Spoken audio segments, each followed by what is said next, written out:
और बालाघाट में भी इतने पागलों का, इतने जंगल में भी पागलों का जुड़ना,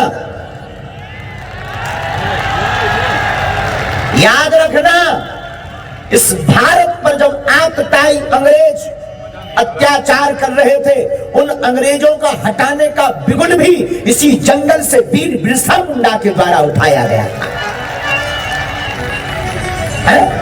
भगवान बिरसा मुंडा के द्वारा ऐसा बिगुल बजाया कि अंग्रेजों को अपनी नानी याद आ गई। अब हमें एक बात और याद आ रही है, इस कथा के पहले हाई कोर्ट में पिटीशन लगाई कि धीरेन्द्र कृष्ण शास्त्री बागेश्वर सरकार को यहां मत भेजो जंगल में, वरना वनवासी आदिवासी लोग विचलित हो जाएंगे। हमें उल्टा लग रहा कि उनकी अब ठटली बढ़ गई।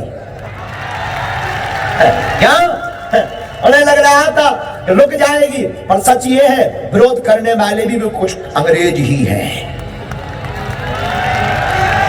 लेकिन एक बात बोलने, धन्य है बालाघाट के पागलों, तुमने उनको जिस प्रकार तुम्हारे भगवान वीर बिरसा मुंडा जी ने अंग्रेजों को उखाड़ दिया, अब हमें लगता है फिर से जंगल से ही क्रांति उठेगी और भारत में रहने वाले हिंदू विरोधियों को तुम ही लोग उखाड़ पाओगे।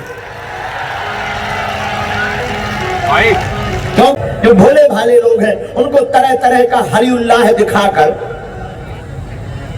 उनको तरह तरह का प्रलोभन देकर सनातन धर्म से दूसरे पंथ की ओर ले जाते हैं। हमसे लोगों ने पूछा कि आप इतना रिस्क क्यों लेते हो? हमने कहा क्षमा करना, हम रिस्क नहीं लेते, हमारे दिल में हिंदुओं के प्रति उदार है कि हमारा हिंदू भटके ना। और हम वन में इसलिए कथा करने नहीं आए हैं, कथाओं की तो तारीख नहीं, लेकिन हम वन में सिर्फ आप लोगों के पास, क्योंकि हमें आप लोगों में अपने भगवान राम की छवि दिखाई पड़ती है।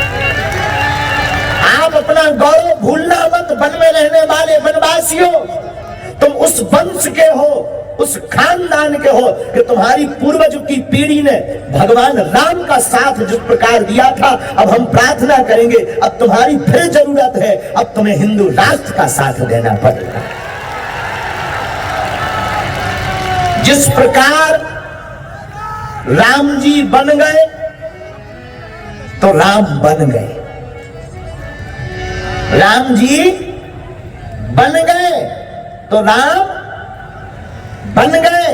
अब हमें ऐसा लगता है कि पुनः भारत के बड़े बड़े बुद्धिमानों को, अब इन वनवासियों को इस